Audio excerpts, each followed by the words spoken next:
Where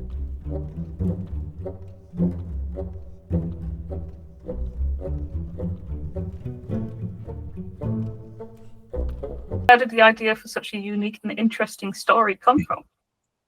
Yeah.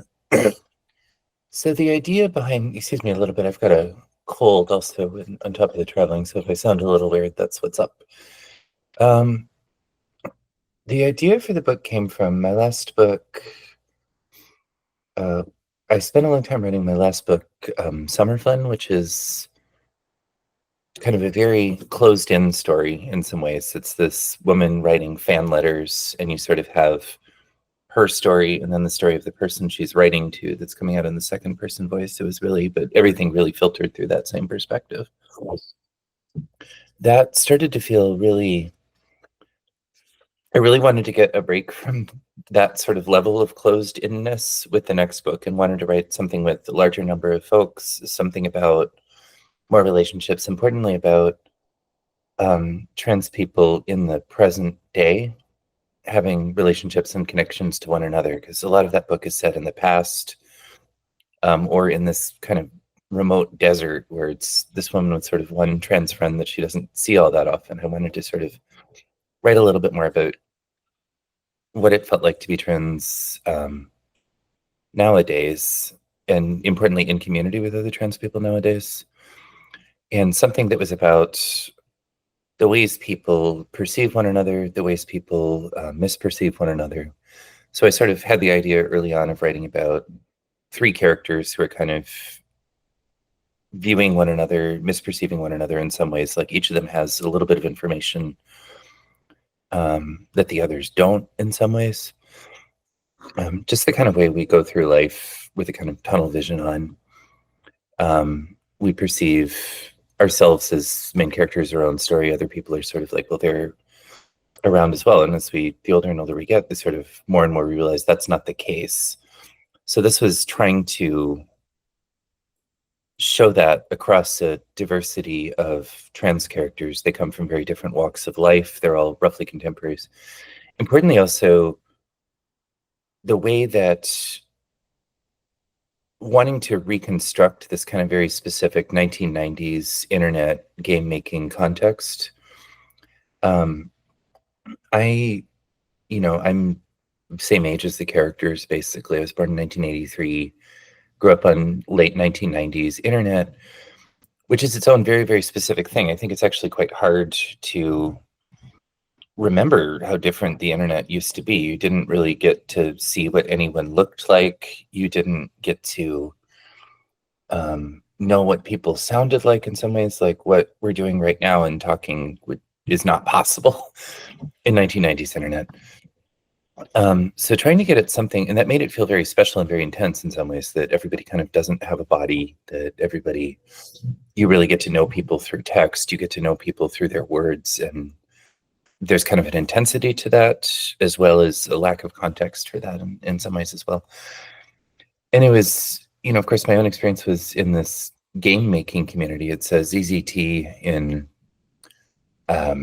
reality, Craft Q in the book. Nothing as exciting happened to me in the ZZT community as happened in the book, obviously, but it was the same feeling of real intensity, this feeling of real importance, these like very strong teenage emotions that, I'm in my daily life in Texas. I had friends, I had like a social world and everything, but it was nothing like there's this whole other part of the world. There's music that's different than I had available to me in Texas at the time. There are ideas of like no one I knew in my high school was out, I believe at the time, as queer. There are people who are out. There's this kind of whole other complicated world where we're all making these bad games together online. So but that's a very difficult background to explain to people.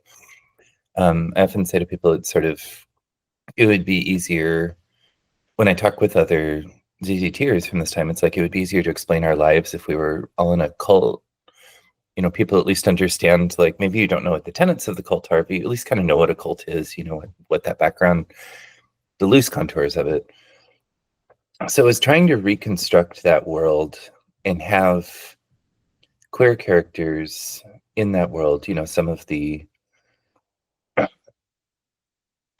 core characters in the book are trans, obviously. A lot of the people in the community are trans. It's the way that kind of online upbringing plays out, where we all, importantly also in that community, everybody kind of starts online, where you're from, what your background is. These things matter in some ways, but they're obscured in much more ways. So showing people who are going to be very different as adults, who have this sort of moment of common connection in this community, making these games together, having this experience, I thought, I don't know, it was a part of my life. It was something I wanted to rebuild, like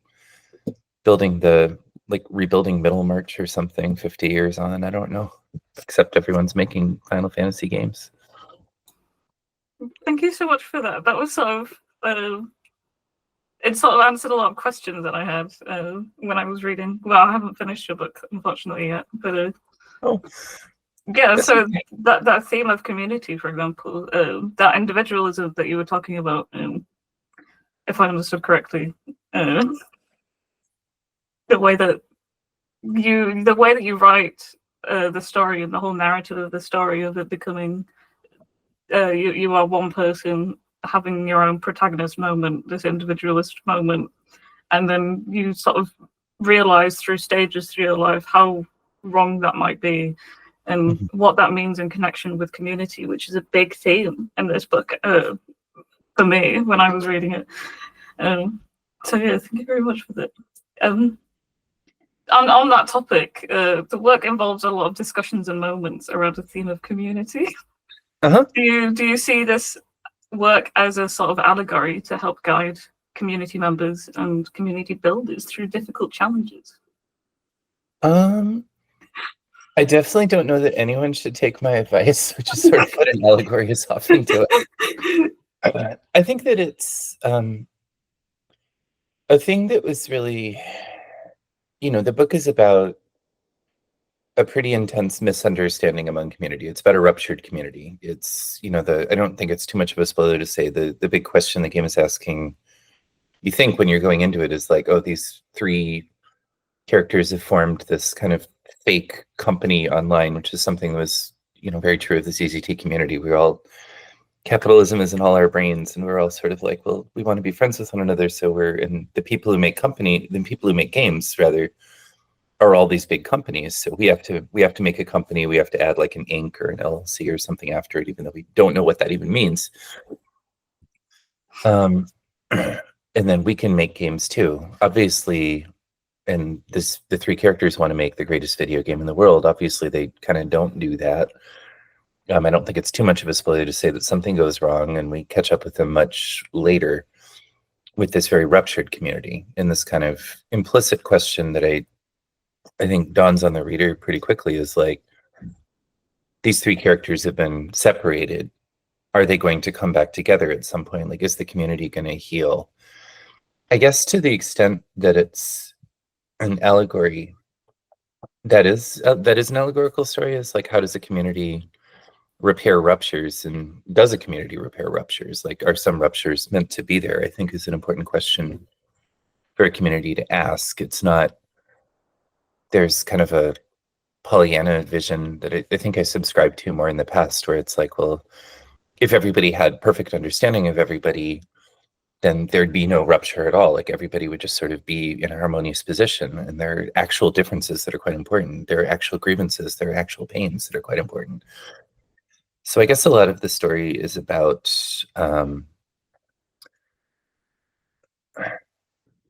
navigating those difficult things, and that the characters do misperceive one another, but they also, importantly, sometimes perceive one another more accurately than the characters themselves are able to. Like, there are characters there's one character who's kind of spends a lot of the book building like kind of terraforming a church underground, thinking that she's going to use it as a receptacle for this sort of, over time, thinking I'm going to have this trans space, this trans refuge that everybody can come to, that I'm creating in my mind.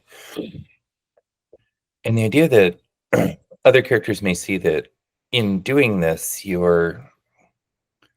there are things you do not see about your capacity to build this effectively in a way that other people are going to want to go to. I think all of the characters have this lack of understanding in a way that's what's strong about communities, I think, is that we do have this shared knowledge. We do have the ability to see one another's blind spots. It's a stronger intelligence, I guess, than any one person can do alone. Brian Eno has this concept called genius rather than genius. My friend Kat Fitzpatrick is delightful writer, delightfully community leader, runs wonderful salons with Little Plus Press and all of these things, and is a big believer in this. Has talked about this to me many times, the idea of genius, that an individual artist within a space may or may not have a clear sight of the way forward, but collectively the space is going to in some ways. I think there's a little bit of that in the book. I don't know. I feel like this is sort of rambling, but it's it is a big theme. It is a big theme of how we get along together, and sort of centering that on the story of these three friends who are kind of gone their separate ways, and what will come of it. Because at the end of the day, that's sort of, it's, I don't know, there's like legally it takes 3 people to make a riot or something like that, I think, in the US. It's kind of like 3 feels like a good number for things can be a mess here. Thank you so much for all that. That was not rambling at all. You really went into such a wonderfully philosophical space, and I think that's really something amazing. I hope that we get to put as much as this as possible in. Shall we discuss the next question? How much time do you have? Oh, I've got time. Okay, awesome. So we did sort of touch upon this maybe a little bit, but what other themes, if any, other than community, did you see in the process of writing the book? Are they important to you or your projected readership? And if so, how? Other themes. Gosh, I don't even know. I think like there's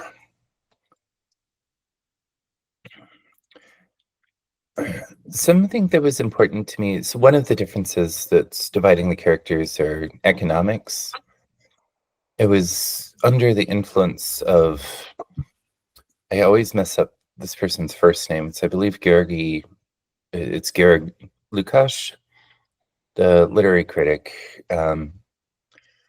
did a book called Essays on Realism that's sort of from his early Marxist phase, that I was really taken with during the early parts of the book, where his idea is that the role of literature is to allow class understanding to progress by allowing the classes to represent themselves to one another through the course of this. And this idea kind of fell away from the book over time, but was one of the starting points, that each of the 3 characters, one of the points of differentiation is that they just have very different economic ways of moving through the world. Like some of them are doing survival sex work. Some of them, one of them, Lilith in particular, has this kind of assimilationist job at a bank where she's trying to be the good trans woman who's, I can move in the cis world, I can interact with cis people, I can have that sort of way of that straightforward way of life. And then a lot of the difficulties in the book are just, you know, going back to the community, I guess. If you're in community with cis people, like, what are you giving up to be in that community? With the specific cis people you're around, like, what are they asking of you to not bring of yourself into that space? How healthy is that community is another way to ask it. I think that level, and that being a really pertinent question to the theme of how do trans women in particular, is sort of what the book is about, survive. Like, how do we get to move through the world? What opportunities are available to us, particularly in, you know, a time right now where in America, I think in particularly, but very much in Britain also, I think there's a great deal of pressure to remove us from public life, to sort of make us less employable, to make us more dangerous. I'm thinking of the doctor in Scotland who's facing these charges for like using the changing room, I think it is. These stories, the question of how you can, I guess that I don't have a sum up other than saying that was quite important to the foundation of the book, is one of the points of difference across community. Like, if you're facing different if you have to work with different modes of survival, can a community accommodate all of those different things? Is a community written entirely, for example, by assimilation as trans people who are like, as we saw happen with the broader queer community, where it's like, well, the we're just like you queers, who gets left out from that? That's one of the big questions, I guess, the book is asking, maybe not answering super well, but I think like I wanted that to be in the book for sure. Thank you so much. Yeah, I think when you mentioned Marxism, one of the postmodern Marxist theories terms is conscience, isn't it? Like consciousness, like class consciousness being quite an old term, but consciousness that we have nowadays, for example, of the ways in which we are oppressed and how we navigate that and how we survive that is a very complicated thing that I think Mark Fisher must have written so much on and so on and so forth. So thank you very much. That's great. Yeah, really. So this is a long question. Thank the person who wrote this, Philly. I'm so sad that they can't be here, but hopefully they can see this and be like. The story asks important questions around the relationship between truth and lies, reality and dreams, and the real world and video games. Such distinctions become obsolete in the characters' lives as they are able to embody who they are only in the video games. Would you like to say more about the role that video games can play for one's own embodiment of their transness? Yeah. I push back a little on the idea that we can embody who we are only through video games, because I think we, that's part of the problem I think the right has with trans people, is that we are embodied and we're here. Like there's a population that exists and is out here being trans. Like all of us have a body, I think. I think that there's something about I think there is something complicated about embodiment in games for trans people specifically, just because games have this weird quality of taking away your body in the course of playing them. That was one of the real writing challenges in the book, that when I did the last book, Summer Fun, it's kind of, I don't know how true this is, not in the US, but everyone, I think it's a universal in the US, everybody kind of knows what the Beach Boys, who are sort of the model for the band in that book, sound like everyone has a memory of being put in like a van with someone when you're 6 and going to get pizza and hearing like good vibrations come on, and everyone says like, oh, I remember when that came out. And it's like, okay, boomer, but not everyone has played video games. Not everyone is in that community. And some of the early readers of the book who really hadn't were like, I'm absolutely mystified by this part. So a big challenge of the book was to think about how to communicate that strange state that video games put you in, where you're often sitting in place, like you're on a couch, you're at a desk or something, you're holding this controller and you're very still often. Like maybe you're in space with somebody else playing, but all of your movement sense, all of your proprioception, all of these things have sort of transferred to this character on the screen. Like I lived with a roommate once who played video games just really, really intensely all the time. At one point, they said to me this thing that, I want to play these Mario games so well that Mario doesn't make any mistakes, there's no deaths, and then I will know what it is like to be Mario. It's almost like an actor. Like if you play Hamlet often enough, you know what it's like to be Hamlet. You have that embodied sense of it. I think like there's some strong current of video games that are similar with that. I don't know how much that specifically connects with transness, but it's definitely, I think if you're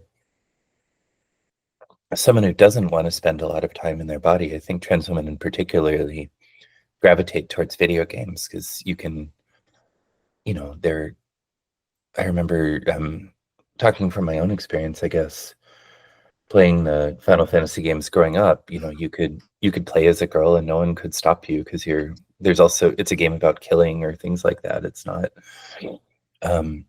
it's gendered in a non-obvious way and allows you to sort of move through life with these alternate modes, I guess.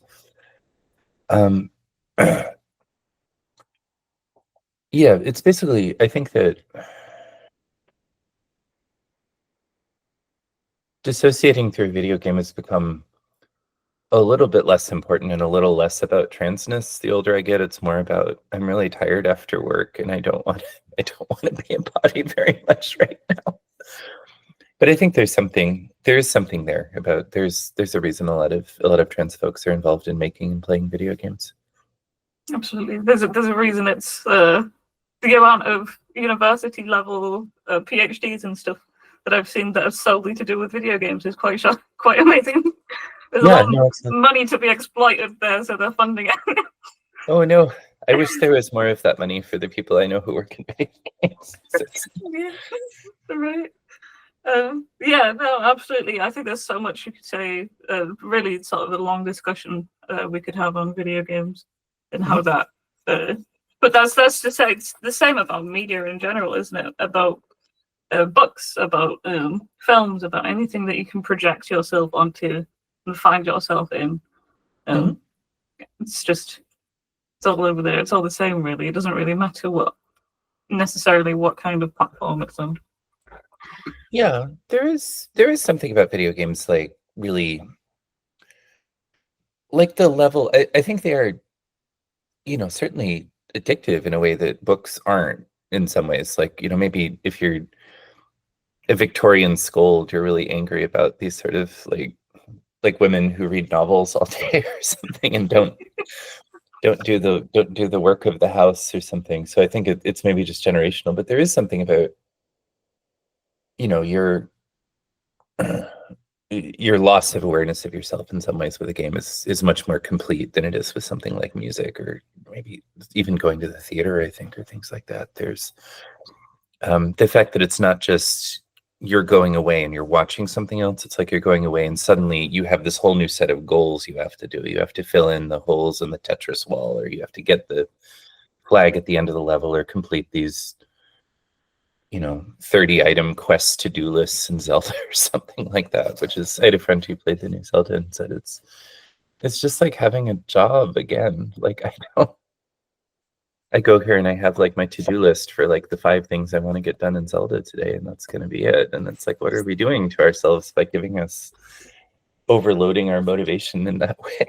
Absolutely. As a person who can't really leave the house, and I was literally playing Zelda yesterday.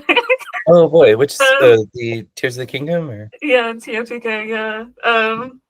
And it was just so nice, I think, to have the ability to travel and do things. And we all remember what the pandemic was like, and how lovely it was to play games, and how many people got into playing games.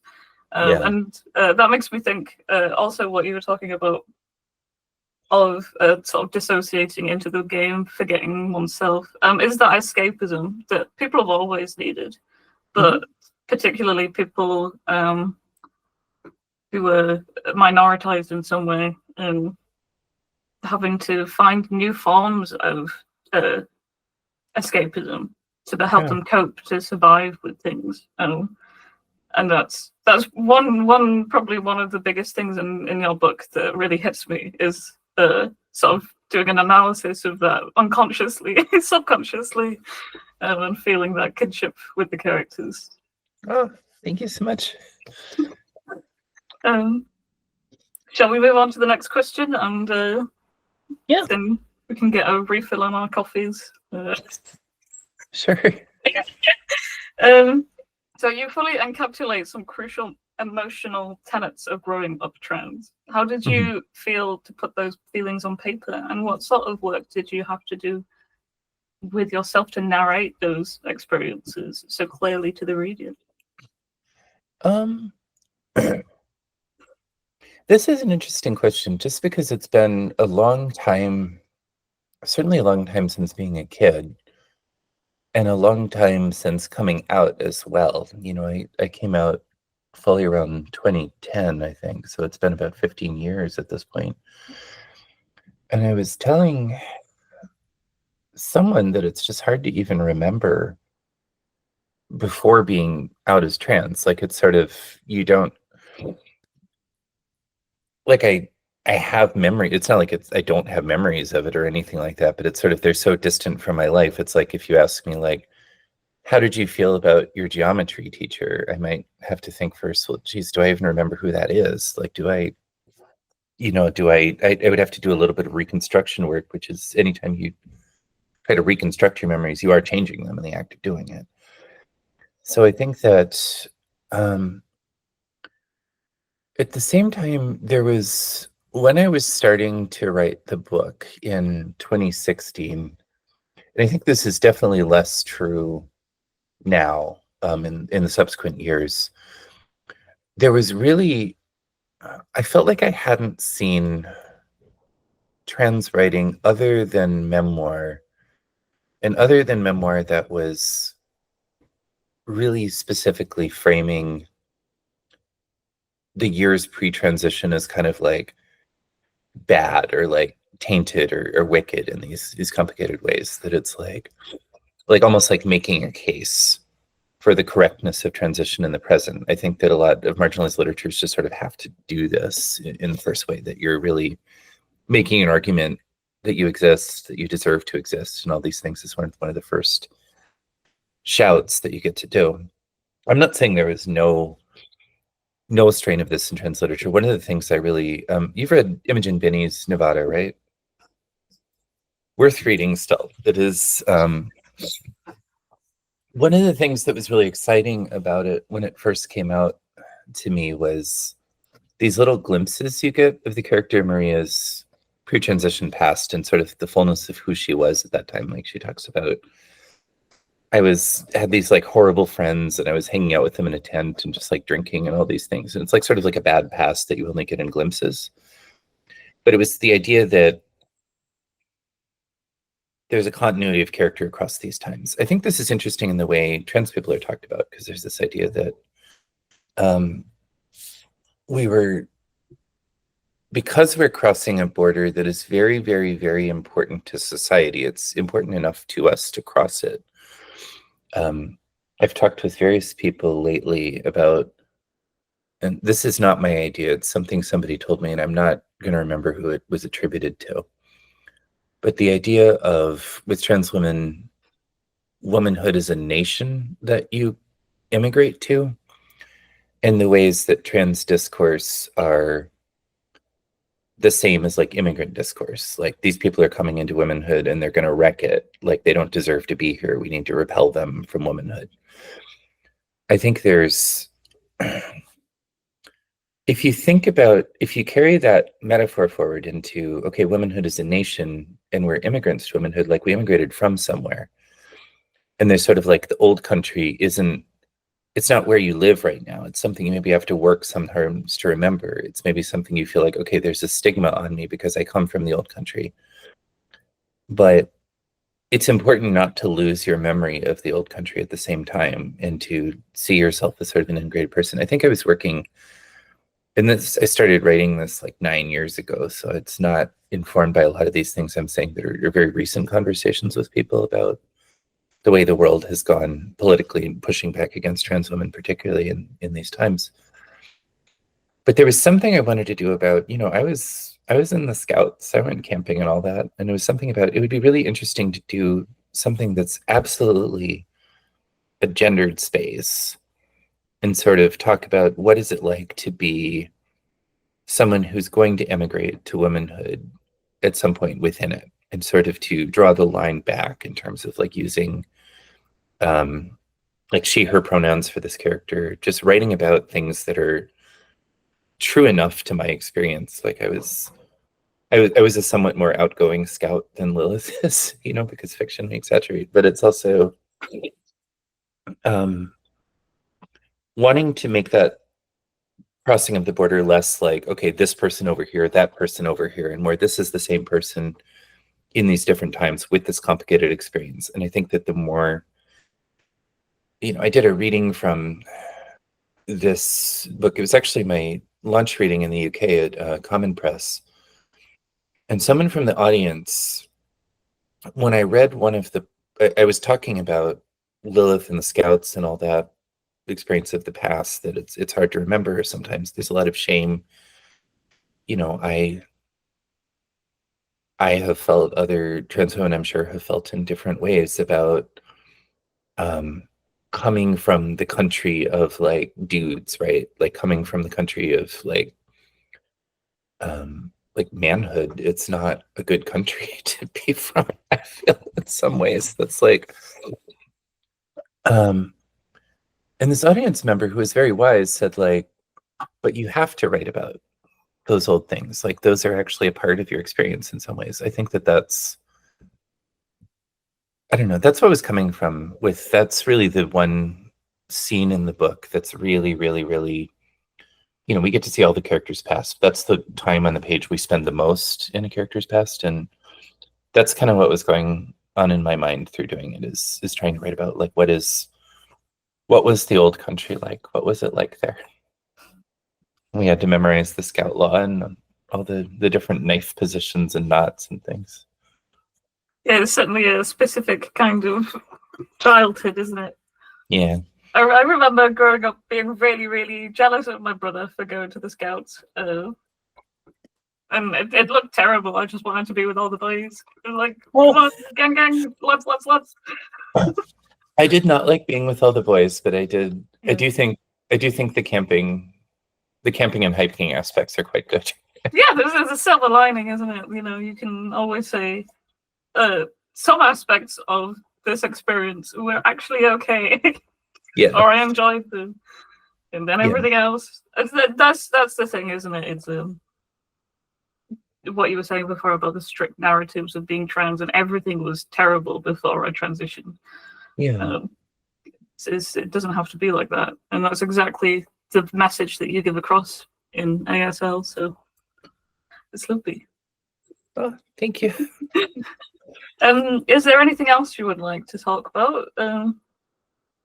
Anything free time? I'm curious where you are in Tears of the Kingdom. I haven't beaten it yet. So. Oh, which is sort of like being in the Scouts too. It occurred like you have to make things. And, like playing games at school as a girl, as an AFAB. Mm-hmm. Taboo. I remember when I said that I was into anime to this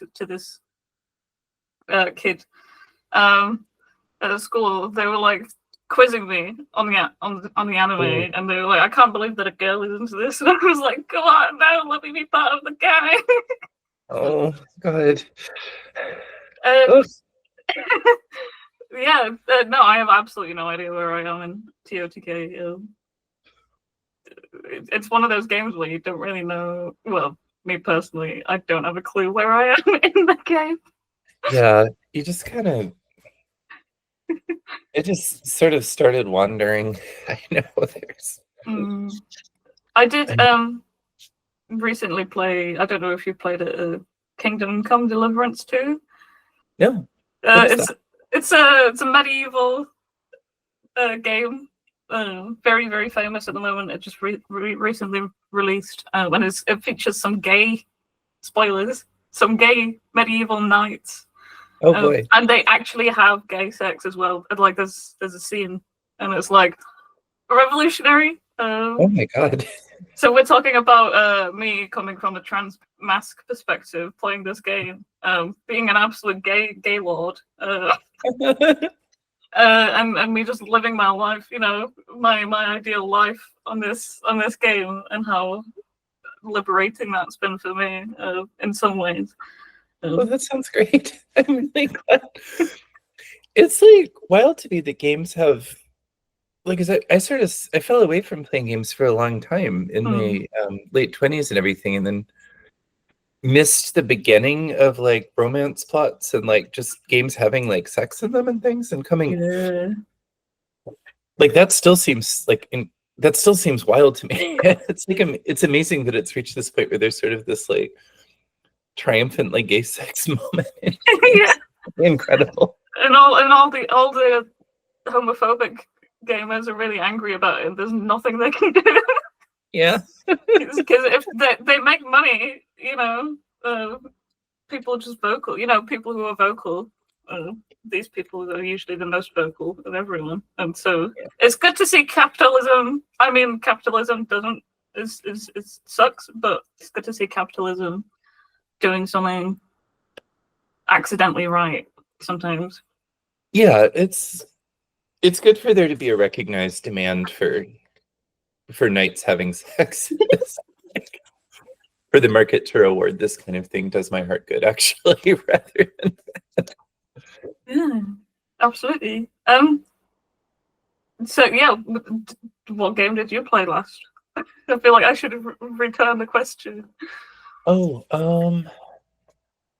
it's been a minute. The The last actual game I played is actually my friend's. He and his partner started a game studio, and it's this weird, kind of wonderful Disco Elysium like called Slime and the Ice Machine, about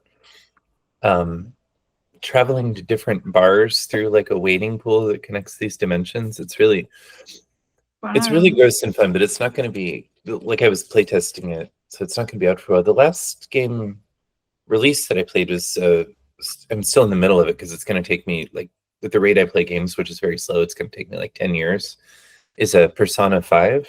Oh yeah, that would take you 10 years. That absolutely, yeah. Yeah.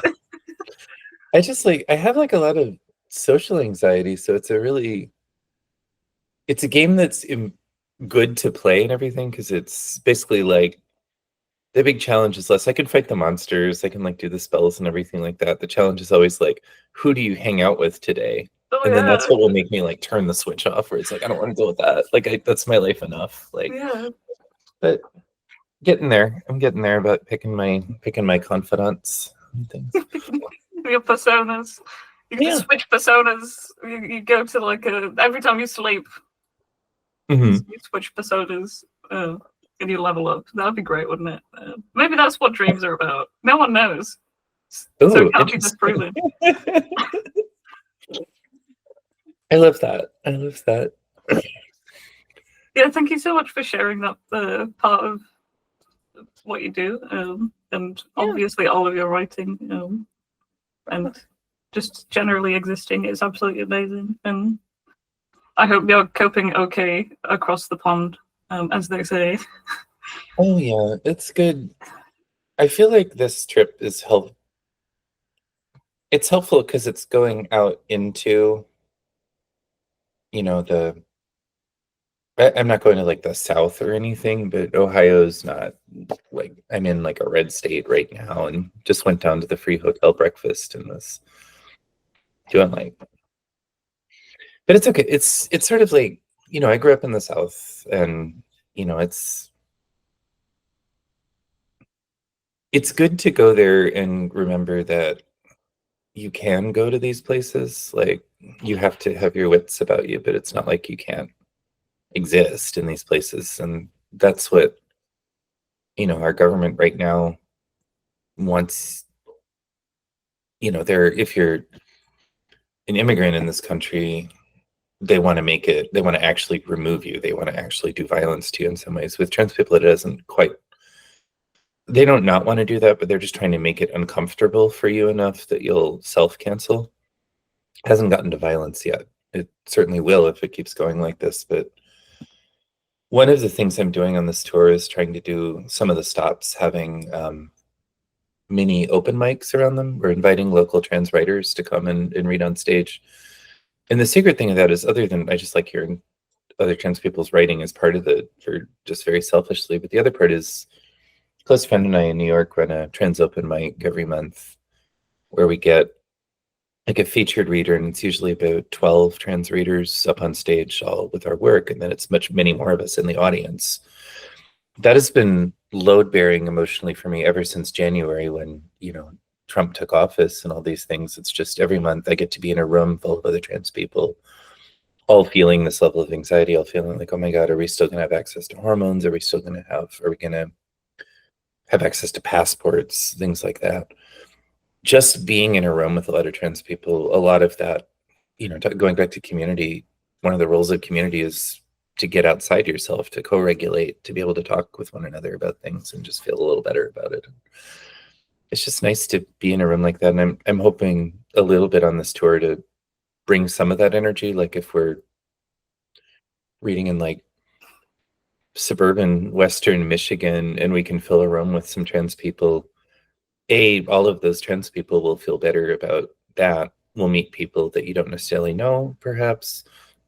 And also everybody else in that room has to see, heck, there are a lot of trans people. It's not just like a lone weirdo at the breakfast table in Elyria, Ohio, or something like that. It's a community, and it does. That's the only way we're gonna get out of this, if we're hanging together, you know. Thank you. I would like to say that the work that you're doing is incredibly revolutionary. It would be anyway, but in the times that we're in, it is ridiculous. I mean, I've wanted to cry at like 5 different points during this course. So I'm sure that there are lots of people that, you know, you're helping and just existing and going out there and doing these things. Well, thank you for saying that. Thank you for what you were doing also with the magazine. It sounds like a good project. I think it is a needed project to have more kind of own voices, like broadcasting things. And I hope all your dreams for it come true.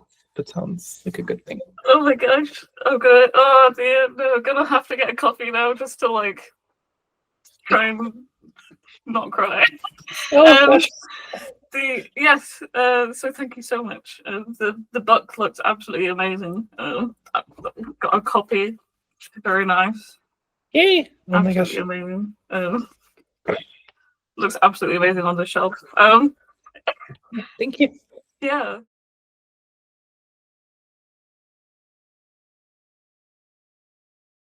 This was a delightful way to spend a morning in Elyria, Ohio. I'm gonna go run around. I'm trying to run more these days, so I'm gonna go run around a dead mall that I'm excited to see. Love it. I showed it to my partner, and he was like, this just looks like Dawn of the Dead. Like, this is some George Romero stuff. Like, it's really terrifying. Yeah, this is a symbol of late stage capitalism. Yeah. We get all the trans people in the UK to go on a trip. And we'll all occupy America. And incredible. Can't say any more of the plan because that'd be telling. We've recorded this. Google would know.